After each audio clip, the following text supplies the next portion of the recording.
Hello.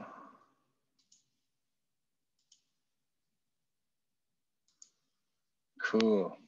So today we're going to see something interesting. I just learned to see whether this works. Okay, good afternoon. Can you see my chat box? Can you see my, let me see, I do a sharing, I do a, can you see my video, my face? No quiz today? I will give you the quiz after that, okay, after the class. So yeah, we do have quiz, yes, we do. So I was busy and I was not following that, but it's a good idea. Maybe I send through here a file through the chat box. Let's see whether we can do that. Yes, we can see the teaching, this one. Oh no, this is control one. So we have quiz B here. So can you receive the quiz from here? Okay, I'm going to create an entry you can submit, okay? So I can open the quiz for you to see what we want to learn here. Today is block diagrams, okay?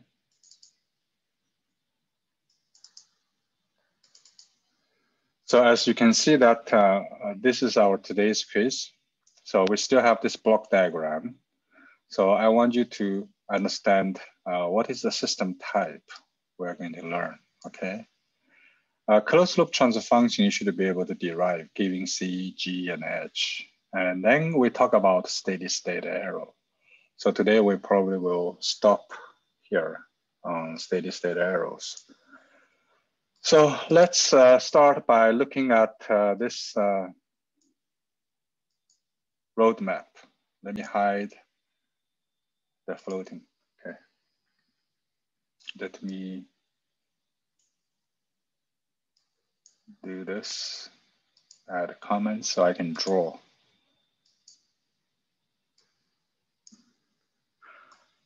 So today you will be able to see my face, right? Can you? Let me see my chat box. Where is my chat box? I need a chat box.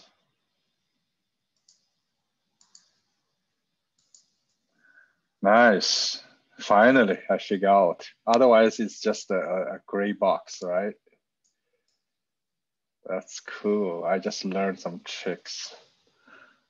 See, that's a nice part of being a professor. You can learn from your students. Okay, I love it. So basically, we are here. Say MAD, right? MAD, modeling, analysis, and design. So we are almost here. Okay. So how to design? So we have two questions. Remember, what do you want? What do you have? Okay. Okay. So what do you want? Then you need to talk about your specifications. So today we are going to review that part regarding what kind of specifications you have, okay? So I think we need to remove this floating. Okay, now it's great. So now let's talk about performance. What do you want? So how you can tell a system under control is good enough, okay? Good enough, okay? How you can tell? In what sense? So first of all, you have to be stable, right? So because when you close the loop, if your controller was not designed properly, you can mess up the system, making it unstable for sure, right? But they said something sufficiently stable. That implies something called margin, okay? So being stable is not enough, okay? You have to be stable enough, okay? Stable enough. So what does that mean? So then we need to say, oh, good, you are stable. But I want to know that how far away you are from being not stable, okay? So that distance is called margin, okay, margin. Another thing is regarding fast response, okay? Fast response. Then the bandwidth has to be large to be fast, okay? Bandwidth. So how fast is fast, okay? You know, it is sufficiently fast. So these are very, what they call subjective. So in other words, when you do the design, you always bring your subjective opinions of a designer's opinion, okay? Designer's preference, okay? Of course, that could be followed from a designer's supervisor or boss, okay? Oh, I want system to be like this, okay? And less sensitive to noise, okay? Factors of safety, yes. The reason you need a margin is to be safe, but how much safety you want, okay? Yeah, like what's the margin of the safety? Yeah. And so on and so forth. That's a good question, okay? Safety.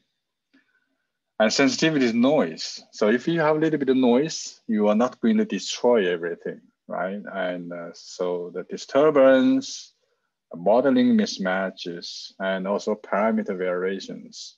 So this is called sensitivity versus robustness. And also sensitivity to control. So you have a control input sensitivity. If you give an input, the system has almost no reaction. That's called sluggish. Sluggish. Yes, our system is sluggish. So when you drive a car, you have an idea about the car is very light to maneuver. Some car is so hard to maneuver, right? And the steady state arrow, that E infinity. So you want to make the arrow eventually go away to zero. So that's accuracy. So in a nutshell, when we talk about performance, answering question, the first question, what do you want? I want a system to be sufficiently stable. I want a system has a large enough bandwidth so that the response is fast enough. The third is less sensitive to disturbance, noise, and modeling errors and parametric variations, okay? So let me close this thing. Now a control, you have the control sensitivity, meaning your system is sensitive to your inputs, commands, okay? And the steady state error should be small, okay? So remember all this overview of system performance, okay? So make that assessment before you design. You have a system level understanding about system performance is important, okay? So, but many of these things are just conflicting. So conflicting. Conflicting means when you want to achieve something, it is at the cost of other things, okay? So this is a table to say stability, speed of response, steady state error, robustness, dynamic. This is what do you want, okay? What do you want? It didn't say how you can achieve it, okay? How you can achieve it. So those requirements might be conflicting. It might be conflicting in such a way that what do you want is not feasible, okay? Not feasible. So make sure you want to be feasible. So all these are very good questions, okay? So we just summarized the previous slide in this table format. So stability means your stability will not grow without a limit, meaning blow away, blow up, okay? So then how you can measure this stability level? You use a percentage overshoot, You have settling time, you have pole position, and the left half plane, remember? Time constant, phase gain margin, damping ratios, all these parameters we are going to explain in next slides. Speed of response, you have rise time, peak time, delay time, natural frequency, resonance frequency, and bandwidth. We are going to talk about bandwidth, okay? And error tolerance for a step input. Error tolerance for the step input. So the steady state error, that's in, sometimes it's called E sub SS, okay? Robustness, like you need to have a lower sensitivity to those noise, okay? Tolerance of those noise. So how tolerant is tolerant? So how to quantify that? Dynamic interactions. So those input affects only the output. So those for the MIMO setting, okay? MIMO. So you have one input, you may affect many outputs, okay? So you have a one output change might due to many of the inputs. So those coupling in the MIMO setting. This is also an important feature when you have a multi-input, multi-output case. Okay, so we have to use numbers, meaning quantified instead of. So this table is more on what? Qualitative. Okay, what do you want?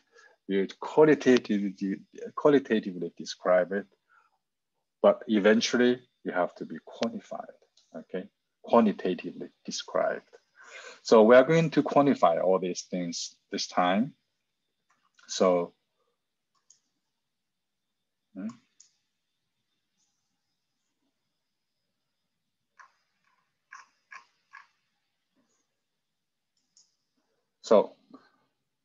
time domain performance specifications. So we have like a peak time, rise time, okay, a modified rise time. So the rise time is from 10% to 90%, okay? I'll show you this. All the delay time and settling times, 2% settling window versus 5% settling window. So when you do settling time, you should ask, what is considered as settled? Within plus or minus 2%, that's around the steady state, then it's considered as settled. Then peak magnitude, percentage overshoot. So usually they do this peak magnitude minus steady state value divided by steady state value, percentage, okay? So then usually peak magnitude divided by steady state value is called MP, okay? It's called peak magnitude, okay? Then this PO is actually a percentage in this sense. So this is a ratio. Okay. So let's visualize this one. Visualize it. So you have this is called a steady state. Steady state. Okay, steady state. So the PO is the maximum peak value in here. So this is the rise time. So this point, when you first hit this one here, is called TR. Okay, TR. But if you consider 90% versus 10%, this distance is called TRD. It's called what they used. It's called modified rise time. Okay, modified rise time. Modified rise time. So this is peak. So this is plus or minus 2% of the window. So when you first get into here and without coming out anymore, that's called settled, okay? So you can see there's a peak time in here. So you can see this shaded area, okay? This is shaded area, okay? So this is what we want, okay? What do you want? I want the system to behave like this guy, like this black curve. So this is what I want, okay? But here they also have, sometimes you may not go from 0 directly, you may have some delay. Okay, may have some delay. So it is very interesting that from this, you are going to see that if you consider performance specification parameters we show in the previous figure, and we talk about for a simple oscillator, then what does this mean? Okay, what does this mean? That means I'm going to have a system which is omega n, and here you have s squared plus 2 cosine, okay, 2 maybe eta omega n s plus omega n squared. So this is my called standard second order system. Omega n is my natural frequency. And so if I give a step into the system, okay, step into the system, then my output will be a curve like in here, okay? It's oscillatory, okay? So then how we can relate the parameter cosine and omega n with this peak time and rise time. So they can compute this one easily, okay? Okay, so usually you have overshoot, you give the overshoot, given this equation, you will be able to solve the cosine, the eta or cosine, what doesn't matter, okay? So then, of course, this is the same, okay? This is the same because this is like MP minus 100% is my percentage overshoot, okay? So these are the same. So giving this specification of overshoot percentage, then you can figure out what is your damping ratio, okay? So if you say I want the settling time, okay, then you will be able to find out what is your tau, okay? And if you give a tau, so given the settling time, you solve the tau. Given the tau, you will be able to solve the omega n. Then you got you already got this cosine from here. So with omega n, you can get TR and TP. And omega d is with another, it's linked to omega n. I'll show you omega d later, okay? So the key equation is this one. Starting point is this one. You need to tell me this, how much percentage overshoot you need. Then I have a system like this, okay? As your raw model, okay? So raw model, But your system, giving a system you want to control, may not behave like this raw model. So what do you need to do to find a controller to make the system to behave like this raw model, okay? So giving, what do you want, okay? So the flow chart is like that. Ask the first question, what do you want, okay? So then you will be able to get this raw model, okay? Okay. This is step one. Step two is, what do you have? Oh, I have my original system is G of S transfer function, okay? It is not behaving like my raw model, okay? It's not. But, so this is what do you want and what do you have? Then, based on these two questions, you say, okay, I know you are going to put a CS. Design the CS together, you put a CS and put cascaded with what do you have, and put together, you are going to have what do you want. So what do you want basically is talking about, listen carefully, this logic in here. So this whole box, this whole purple box is exactly like the raw model, okay? So the raw model is basically from input to my output. Remember, Y divided by R is called closed loop transfer function, okay?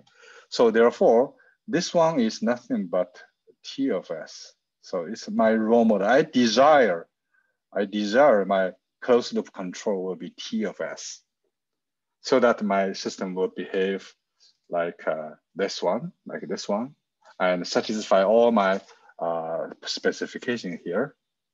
Okay, giving all the specification, you translate all the parameters in this T, giving this T. So basically from U to Y, you know what your role model is. So basically, you also know what is your G. So this is what you have. So what you do is basically you write CG1 plus CG equals T. So what is known? T is already known. G is also known. Then you solve what is C. That's how we design this controller C, to turn your G to behave like a T. Did you get it? So now you start to make sense why we do this. Talking about specification. When we do specification, then you can figure out what is your role model's parameter, okay? Okay, let's move on. So I told you the starting point is this star. So this actually can be, so this is a damping ratio. This is overshoot. You say, oh, I only can do 10% overshoot.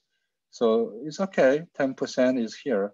So then your eta should be 0.6, okay? You say, okay, I can do 20%. You just look up a table here.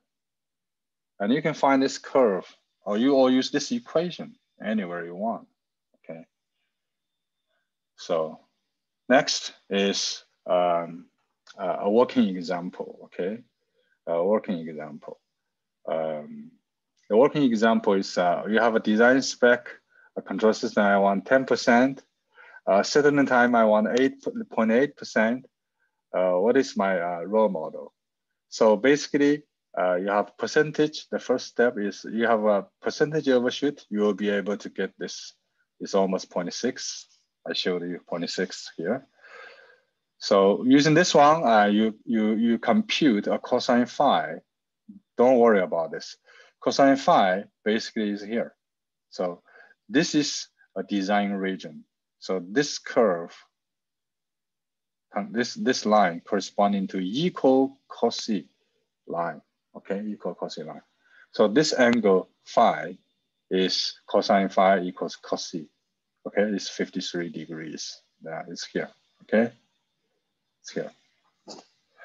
And the settling time is given, I know 0.8. So then I know that TS is 4 tau, then we got tau is a 1 over cosine n. So then you need to know that cosine n is, you know the cosine, you know the omega n, right? So omega n. So this one cosine n is actually the real part of this point. This distance is cosine omega n. So it can be analytically derived, okay? Okay, so then,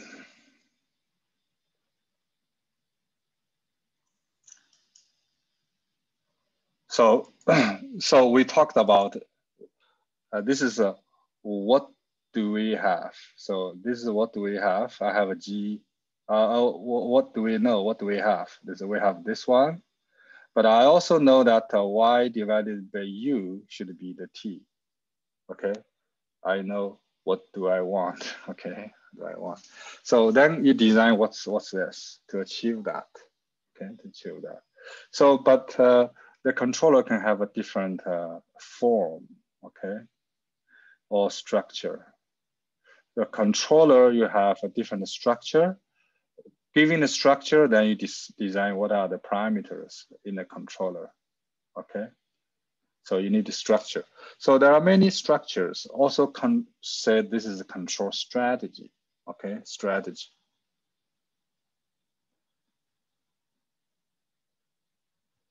So the strategy sometimes is called on-off band control, proportional control, and PID control. So proportional, integral, and derivative called PID. So PID. So this is a proportional This is a derivative, this is integral, okay? So this is a controller CFS, okay? So then this controller input is E, output is control signal C, okay? Control signal C. All right, so then the controller transfer function can be written like this, okay? Like this. And so on and so forth, okay? So we'll do some, so we have 4 strategies to control it. So what are the pros and the cons, okay?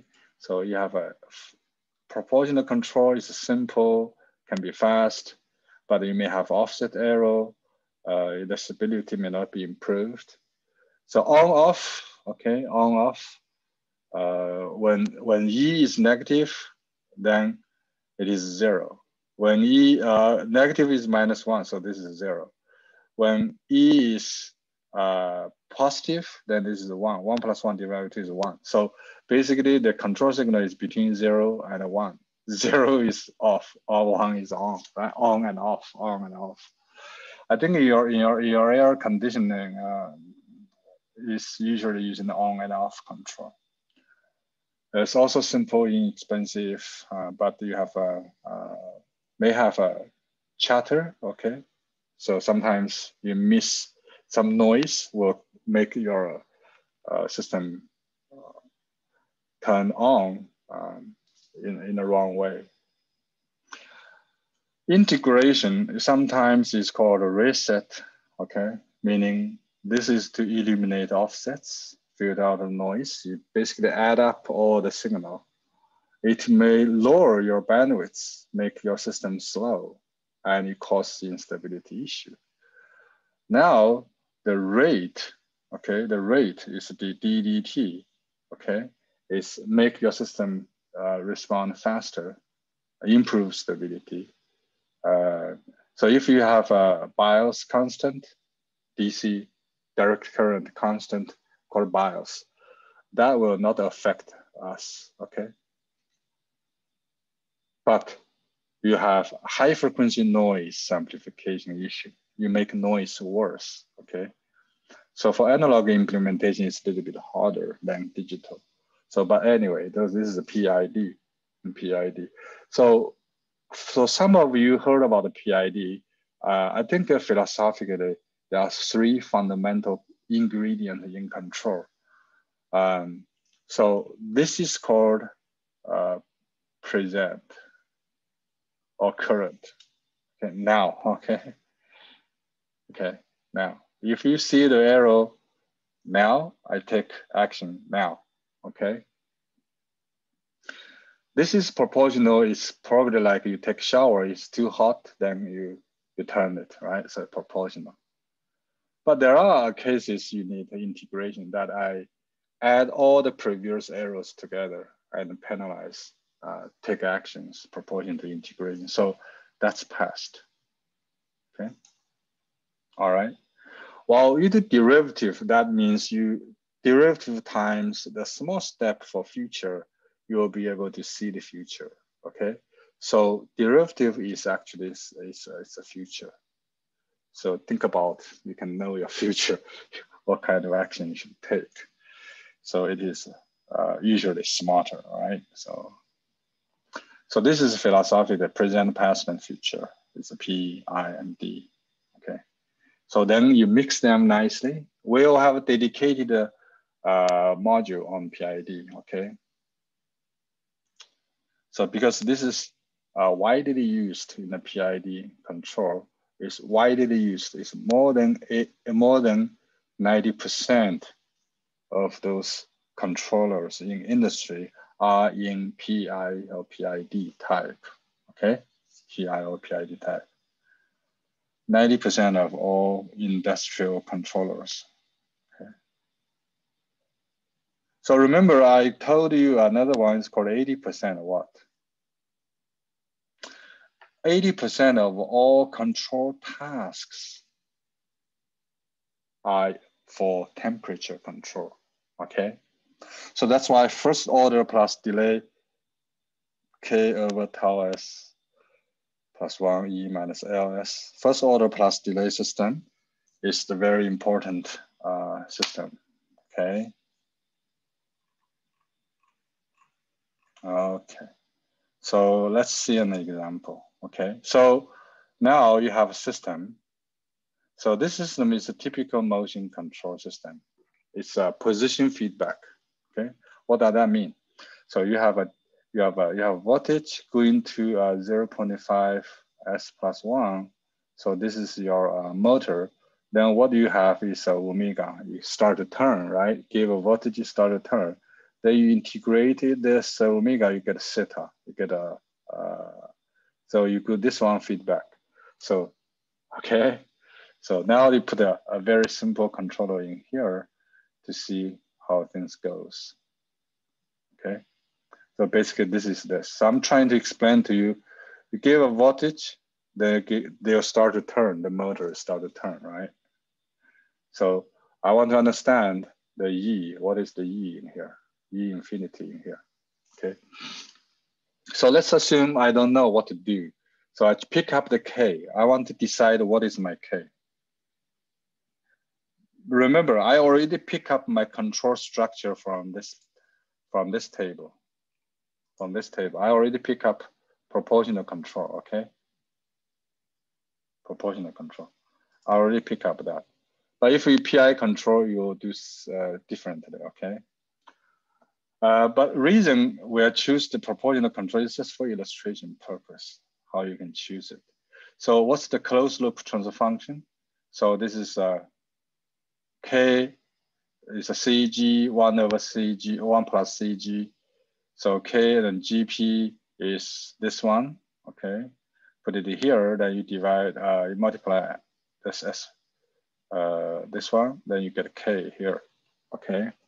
So you in the end, you get something like this, okay? Something like this. So clearly, this is omega naught square compared to what I call raw model. I keep saying this is the raw model, okay? In this case, cos omega is 1, okay?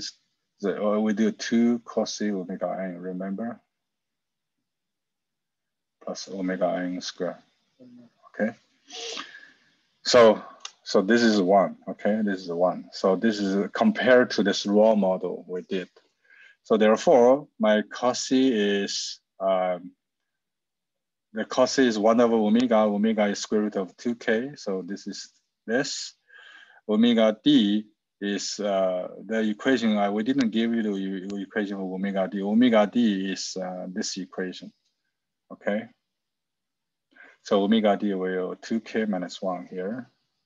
So then you can see, I want to do meet the design spec TP 0.1. Then PO percent is 25%. Then in this case is 0.4, okay? Cos is 0.4. So I'm going to go back and check what is TP for you, okay?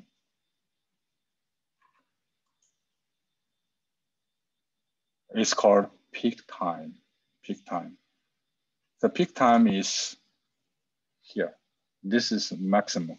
So this is my corresponding TP, okay? Peak time. So I gave you a when I can achieve the peak time, then I can do something here. So so I try to change my K. You can see we just put several Ks. I put K in here, then I can do, you can see TP is very fast. This is 10 times slower, okay? So then you can see the PO is very big. This is desirable. This is a PO. So you can solve all those parameters, okay? Solve all those parameters. Then you can decide what is your K value, you put it in there, okay? So in this case, you can see that there are some conflicts. So you satisfy the PO, okay? Satisfy the PO, but your TP is too big. If you satisfy TP, so then your PO is too big. okay? So it's conflicting, okay? So you cannot meet by designing this K, okay? You cannot. You need to find some other ways. So this is an example to show you that your specification could be conflicting. Or in other words, your controller is too simple, okay? Maybe it's too simple, okay? So now let's assume that you can do position and a tachometer as feedback, meaning not only, so basically the GP here, you have a, basically you have a, so you have a, this is your control C, this is C. So then you get a omega, you get 1 over S, then you get a theta. So you do the theta as a feedback, but also you use this one as a feedback too, okay? Feedback. So then we can, then we do a feedback in front of this. This is my controller, this is feedback. So I can combine these two as, so this is actually my theta, right? So 1 plus theta, this is a 1. But now, so I know that using this as theta feedback, I cannot satisfy my conflicting requirements like showing in this table, okay? It's conflicting. So I'm trying to do differently. Say, I try to use this as a feedback. So this feedback is the same as we do a theta. This is theta. If I do S, it's a differentiation. Then I got omega. So then I put a KV in here. Okay. Then we add this one together. Okay. Sorry. This add together. So then it's this term. It's this term. KV. Okay. KVS. Okay. So as if you do omega feedback. So we just don't do that. Just write this way. So it's 1 plus tau Vs. So if tau V is 0, okay, if tau V is 0, then we reduce this one to the previous example, okay?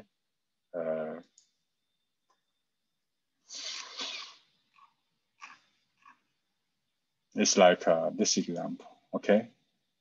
Yeah, but this example cannot satisfy this, conflicting requirements, okay? So we need to find a way to do it. So right now, what I'm having is closed loop system. Remember, this is CG, this is CG, this is CG, this is like CG1 plus CGH. So this is C, this is G, this is H, right? So this is H, this is C, this is G, okay? By doing this, we find out we have a differential, we have a raw model like this, raw model. Okay, like this one. But from here, I can read. Now, this is no longer, we have additional tau V you can choose. Previous example is tau V is 0, okay? So that's why. Now you have omega n is this one. So K is called proportional gain. KV is called tacho feedback gain. Tacho means tachometer, that to measure the speed, okay, to measure the speed.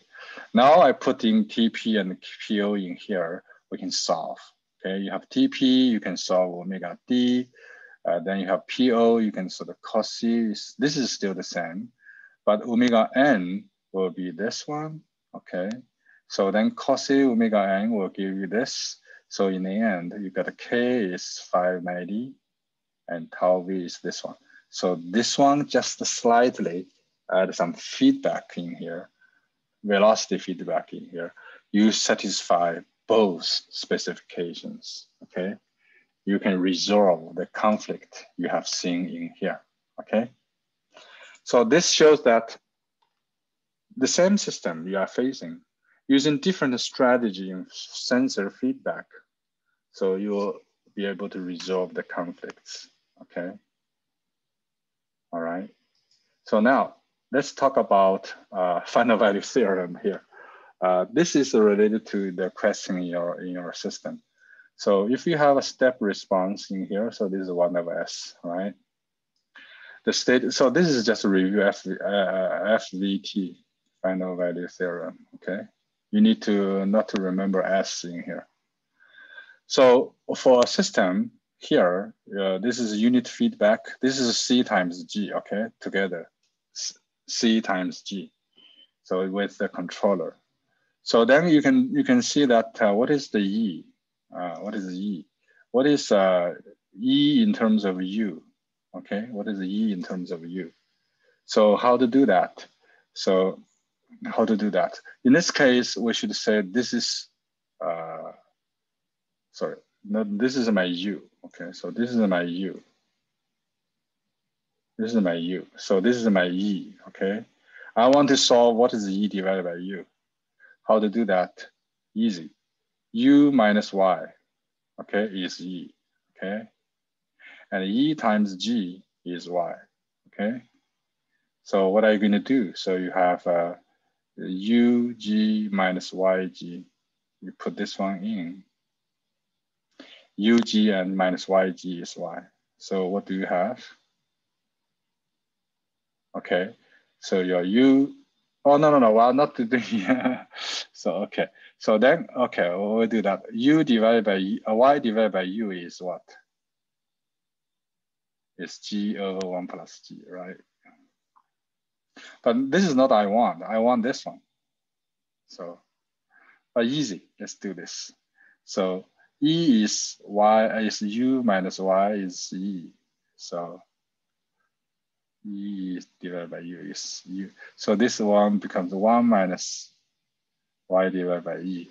Okay, so this one will give me 1 plus G, right? This is my E. So ES is this guy transfer function times US. But remember, US is 1 over S. Okay, if U is a constant, so then it's 1 over S. So then you cancel this S, all right? Cancel this S. So then it's G0. So remember, it's 1 plus G0, okay? G0, okay? That is my arrow, steady state arrow, okay? Okay, G, remember, G is lumped as a C times G, okay? It's a loop, okay? It's a loop. Okay, so in our case, previous example, you have K is a control is C, and you have a tau S plus 1, S1. So this is your G. So you put S is 0 in here, what are you going to get? You get infinity. So then you have infinity in here, then ESS is 0. Oh, so can we observe that the system with integration in the denominator, okay, you will make the arrow steady state at 0. Okay, so this is a very important observation.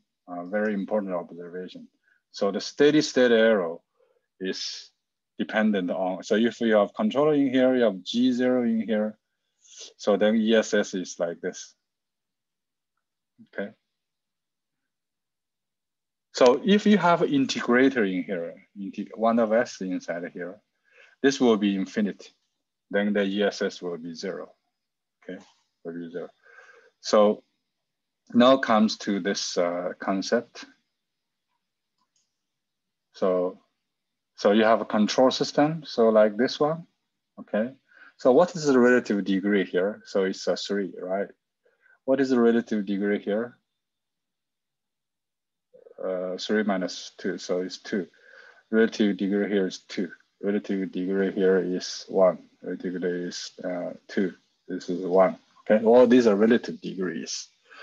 Okay, so these are the control system with loop transfer function. Okay, loop transfer function, the whole loop. Okay, with unity feedback. Okay, unity feedback. So if it's not a unity feedback, you have the S actually here. So put everything together, you will see this is a steady state arrow. So the first one, second one, which one has 0? Okay, E is zero steady-state error. Okay. And for this one, steady-state error spec cannot be met. So you cannot. Okay.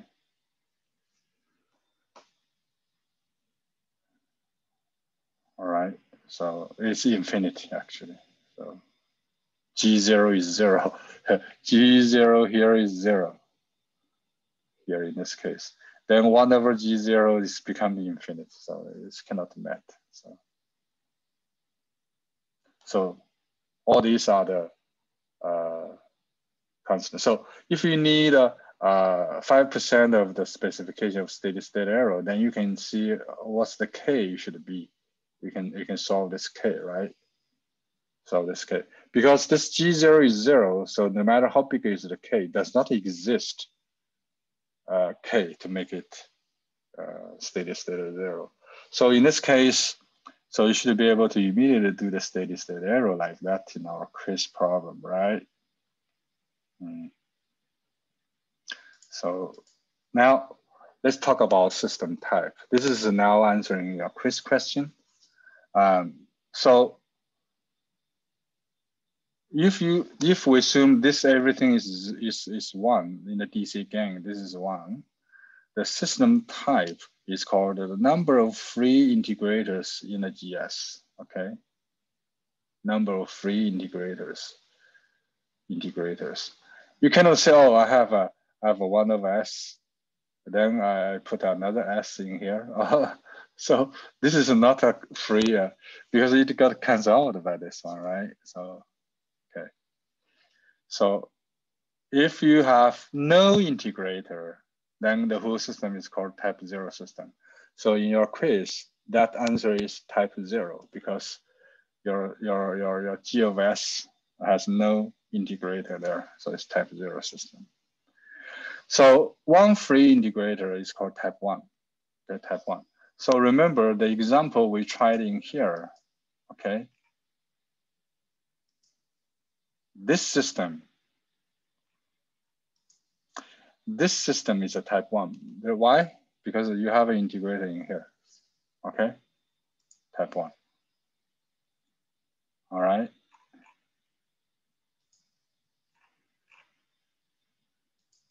So I hope you know the system types, okay? System types.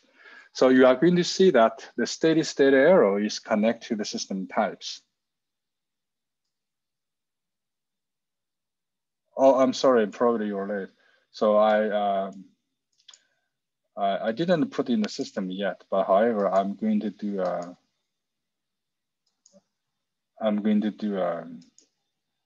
chat box sharing to you. So can you get it? Okay. So because H0 is 1, this is assumed. So we already learned this is true. So basically you send S to 0 by this. But usually the input is 1 of S is a step. But what if your input is T? Then you will have a U of S is this one, right? Okay. So let's check it out. Okay, let's check it out. So in other words, if you have a unit step here, so you have arrow steady is like this. So this is called, if the G0 is KP, we talk, then your system type 0, then this is your actually called steady arrow. But if you have KV in here, then US is 1 over S squared. So then you cancel 1S, you still have 1S. So then you have S is 0 in here, so you've got this one left. Okay, this one left. So if you have type 0 system, then this is sure is 0. But if you have type 1, that meaning you have a integrator in there, you cancel out, this is a constant. But if you have type 2 system, okay, type 2 means you have GS can be written as a GS, then multiply by S squared. So this is called type 2. So you can pull out 2 integrators. By multiply S, you have another S, so then it becomes infinite. okay, infinite. So therefore, if you have a 3, then it's called a parabolic input, like t square, okay, t square. So then you have something like this. ESS is S square in here. So then we can get this table, okay? Let's get this table. The input signal is a unit step and a ramp and this t square. Then your U of S is like this, okay? Depending on your type 0, type 1, type 2, okay? Then you are going to see that for type 0 for unit, so this is a steady state, okay? So you have a finite steady state arrow, okay? But all here is just 0 steady state arrow. But all here are just infinite, you see, okay? So in simple words, if you have a type 0 system, the steady state arrow is unavoidable. It's not avoidable. So you always have non-zero steady state, or even worse, like infinite. But type 1 system, so you have one integrator there, you can make this one 0. But for ramp, then it's finite. For t square, then it's infinite. So then, because you have type 2 system, you have 2 integrators in here. You have 2 here. So then for sure, this will be 0. Then this one is finite, okay? So you don't have to memorize this, okay? But you should be able to do your quiz, okay? Okay. So good. Is this too fast? Too many new concepts? We're in the middle way. Actually, we have a lot of things to cover today. So I'm not going to run through this example with you. However, I'm going to talk about design regions, okay? But you should not memorize all these things. So this, I want to show you that this figure, so I want to show you that this figure, why this is not working.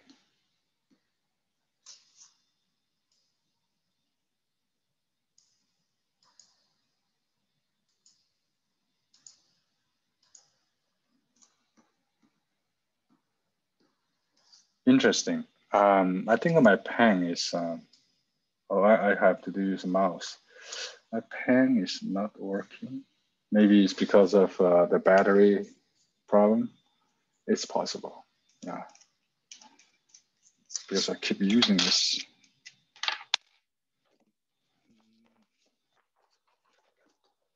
Never thought I need to change a battery in the middle, but think about the first one, answer the question. So I want the system to be stable enough. Well, what does that mean? So stable means anything below, anything inside this left half plane, it will be stable. But somebody say, I want stable enough. So what does that mean? That means easy. I just shift my imaginary axis towards here. Okay, towards here. So then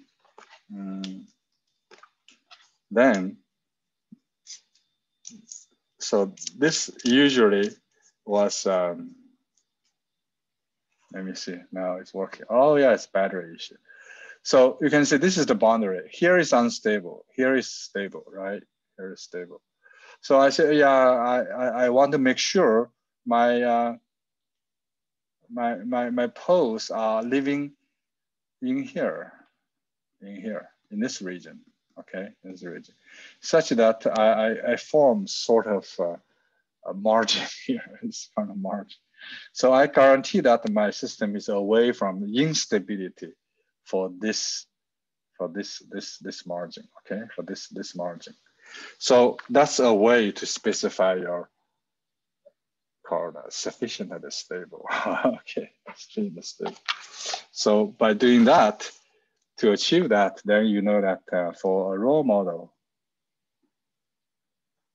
so you have eta, you have omega n. From these two, you can compute many things like TD, like PO, okay, TR, all this with exact equations. You can check our textbook as well. So also time constant, okay, tau, okay. So basically you can specify the tau. So all the poles will be in here, okay, in this region. And also I want the PO, so then you only this region. So give you the overshoot less than that PO.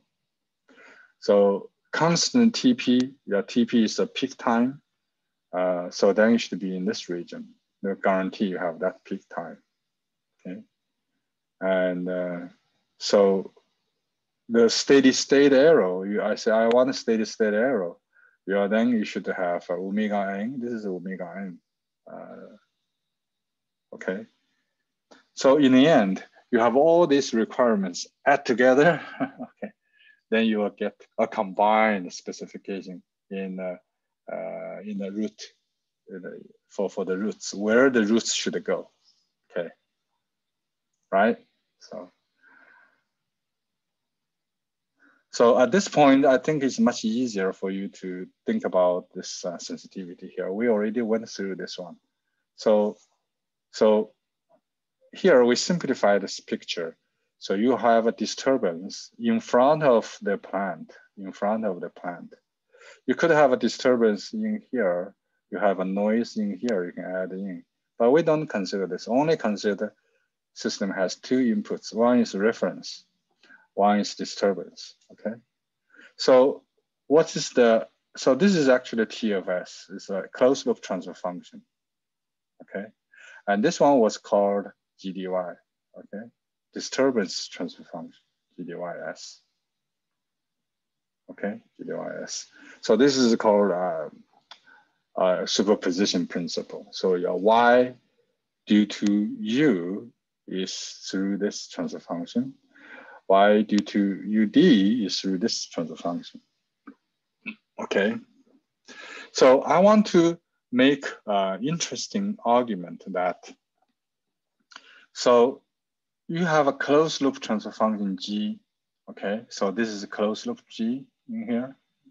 This is basically, it's also called a T. Okay. As I said. So this is the same here. So I want to understand if I change, say for example, I have a change in G. The G model has a delta in here, has a slight change, okay? So I know that Y is G times U, okay? We assume UD is 0. So then I perturb my delta, okay? So I have delta Y divided by Y is delta G divided by G, okay? Delta G divided by G, okay? So what is called sensitivity? Sensitivity, we are going to go through this one again later. So it is so this is a nominal case, okay? So this is a K, this is a K divided by Y. So this is called S. So if you have a change in the gain, okay? Now what is the delta Y delta gain of that? So this is something like this. So you have a K, you have a going through S, you get Y, okay, you get a Y. So I want to understand what is my delta Y divided by delta K, okay? What is my delta Y divided by Y? This is my percentage of my change in the output. So delta K to delta Y, okay? Then this is delta K divided by K, okay? So this is called sensitivity ratio, okay? So that's why you write this way, okay? So this is a percentage ratio. So this is called sensitivity, okay, sensitivity. So we can use the same argument, okay, that What if I have K changes, okay? For example, in this case, what if my GP is changing? GP is changing. What if my GC is changing? Like delta GC. And then what about my H is changing? So these are called sensitivity of G original one due to the change of the components. So here you may have delta GC, you may have delta H, you may have delta GP. So all these small changes. And I want to see how these changes will be made through the final transfer function, okay? G. So what is the change in the G? Okay, change in the G. So here K stands for, could be GC, could be GP, could be H. So K is just a generic symbol to represent three components, 1, 2, 3. They may have a delta change. In this case, what is that? So I hope you feel this is okay, because if you want to solve the sensitivity here, is basically you have K is, we can do one example, okay? We can do one example here to derive whether this is true. So suppose your GP changes. So then my SGP, my GP will change with delta G, okay? I want to know what is my delta GP divided by GP over delta GS. G tilde is my capital T, okay, over G tilde. So according to the definition, right? According to the definition. So this one, delta, you know that. So this is basically G tilde divided by GP, okay? So these two terms unchanged. But this one is a GP and G tilde, okay? G tilde. So basically we need to make that, because I have this G, how can I do GP? So take the GP as a variable. I do partial, okay? So I'm going to have GC over 1 plus GC GPH. So this is the first one. The second one is keep the GC GP there, divided by what? So 1 plus GC GPH square, okay, square. But now you have a GPGH. So, okay. I hope you are not, so because I want to do a partial with respect to this component. So I need to have two terms. Then you put this thing in here and make an arrangement, then you will come up to here, okay? Come up to here. All right, so this is called sensitivity, okay, sensitivity. So this type of derivation is going to be revisited in our sensor module, talking about sensor sensitivity part, okay? So in the control system, we also have the similar sensitivity argument. And you can see this sensitivity will give you an idea. Is this considered as a T? Yeah, it's not considered as T times H, sorry. So is this a GDY? Yeah, it's similar to the GDY. So you have a denominator are the same, okay? Denominator is the same. So this is called control system sensitivity, okay?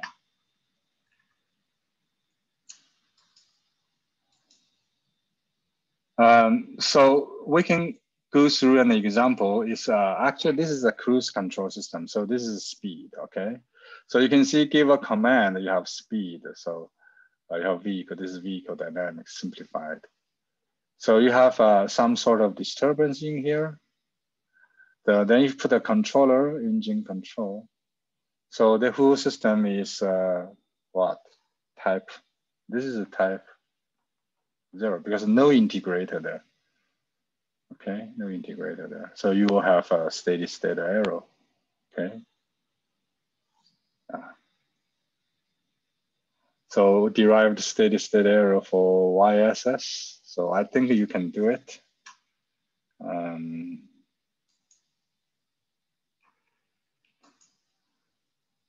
So this is a closed loop transfer function you can derive. Then you have all those gains.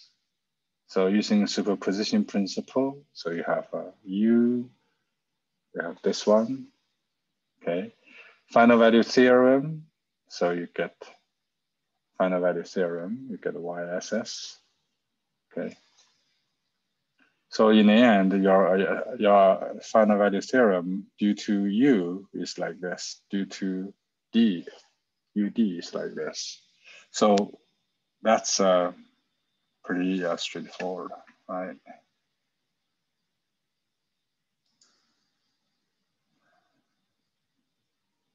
Stalling condition when SS is 0 is not going to go anywhere. You can design what is output or what is the disturbance you add so that the whole thing is, the car is not moving, right?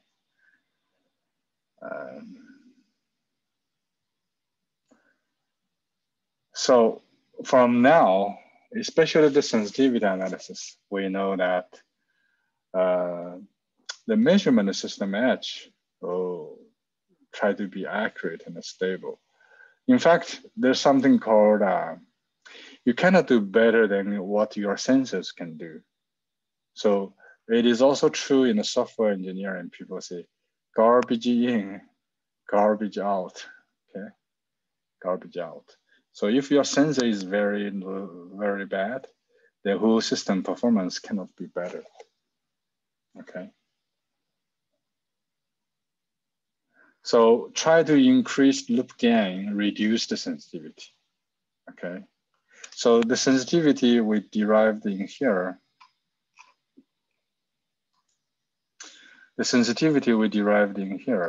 okay? Derived in here. So you can see we should make this sensitivity as small as possible. Then that means you cannot change GP, you cannot do H. So all you can do is GC. So the GC is okay, you can change. This is the GC you can change. So only the GC you can play with.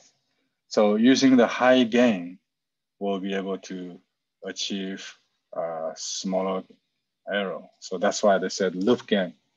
Loop gain, basically you have GC, you have the GP plant and H together. This is called loop gain, okay? But you cannot really change your system. It's already giving. You buy a sensor, it's already there. Only thing you can really do is this one. So that's why controller, this is a controller design. This is the part of the D. And based on M and based on A, you do the D, okay? Do the D.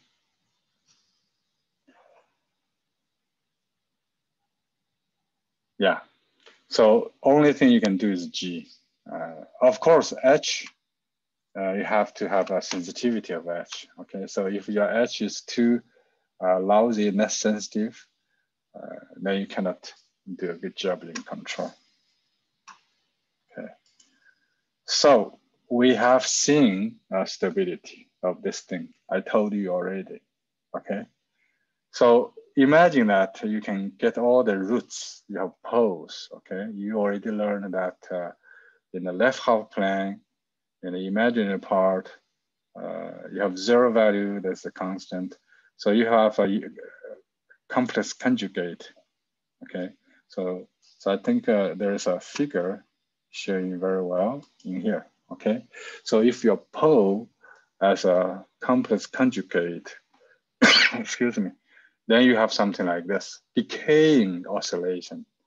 But if you live in here, then you have a diverging oscillation. But if you live on the imaginary axis, then it's a sustaining oscillation, no decaying and no exponentially increasing. But if you have something here, then you'll get constant, okay? 0 is a constant, okay? So meaning you have a 1 over S, okay? 1 over S. 1 over S is a constant, right? But if you have a pole in here, so then it's decay. If you have a pole in here, it's go up, it's blow up, okay? We also learned that if I have two pairs of this one, it's called multiplicity, then the system is not going to be stable. It will be sin omega t times t. So that t will blow up, okay? So don't have, you cannot have multiplicity. But I said, if you can solve the poles, that's easy, right? The poles is easy. But what if you are giving a general characteristic equation? Then is this is B of S divided by A of S. A is a polynomial. B is also a polynomial. So this is A times Y, B times U, okay? So output divided by input. So that's the transfer function, right? So in the past, if the n is higher than 3, solving the poles are not very easy, okay, without computer to numerically solve it. So in the 50s, 60s, maybe at that time, especially the 50s, so they end up with this polynomial. This is my A polynomial, okay? So the A polynomial is called characteristic polynomial or characteristic equation. So you solve the poles are not realistic. The question is, can we only based on those coefficients to infer the stability? The answer is yes, we can. So this was invented by called Routh Hurwitz, okay? Routh Hurwitz. Called stability, so Routh Hurwitz. So how to do that? We are going to run that one next time, okay? Today, we probably run out of time. Basically, you have coefficients of the polynomial, okay? You have a polynomial. This is your polynomial. So basically, I write down a polynomial, characteristic polynomial. So this is an Sn plus an minus 1, Sn minus 1. And you keep going. You have a2, s2, a1, s plus a0 is 0. So this is a characteristic polynomial. What I want to you to learn how to put this one as a Routh table. It's called Routh table. This is also called Routh Hurwitz, okay? Routh Hurwitz table, okay? Routh Hurwitz table. So there's a dedicated way to construct this table. So for in a row, you do the highest order, you put it here. Then you put the next highest order. Then you keep doing until you put all this is S0, okay? It's here, S0 in constant, okay?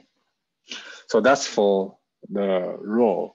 But column, you should be careful. The first, second, third is one after another. So first is an, second will be a minus 2, minus 4, minus 6, until you don't see anything, right? Okay. Then n minus 1, yeah, this first one is n minus 1. Then you n minus 2, n minus 5, n minus 7. Keep going. So don't ask me why, okay? Follow the rule, okay?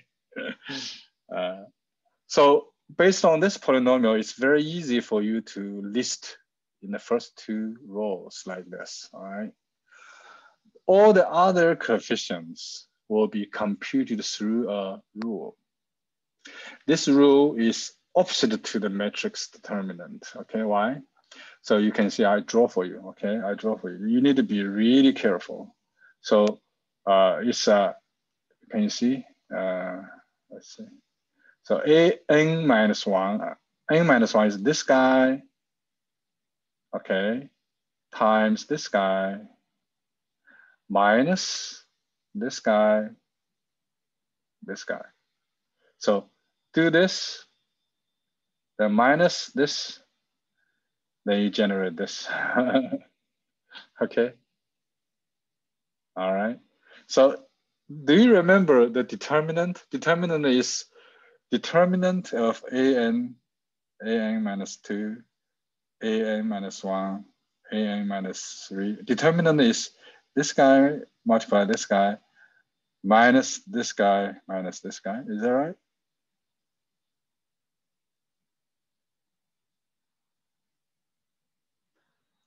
No, it's opposite. So it's this guy times this guy minus this guy and this guy, right? So think about this: 1, 1, 1, 2, 0, 0. What's the determinant? Is 2, right? So determinant is 2 is this guy multiply this guy, then minus this guy minus this guy. So it's opposite to the determinant. Okay, be careful. All right. So, well, we run out of time. So next time I'm going to come over here. This one will enable you to judge the stability of the system without solving the poles. Okay, without solving, just based on the coefficients. There's a rule. Follow it, you'll get it. There are some special cases you need to follow. Sorry about the extra time, and let's finish here today. So hopefully today we recorded my face. All right, thank you guys, and I'll see you next week. I'll upload the quiz doc for you to, yeah, I'll post that so you can work before midnight. Okay, bye-bye then.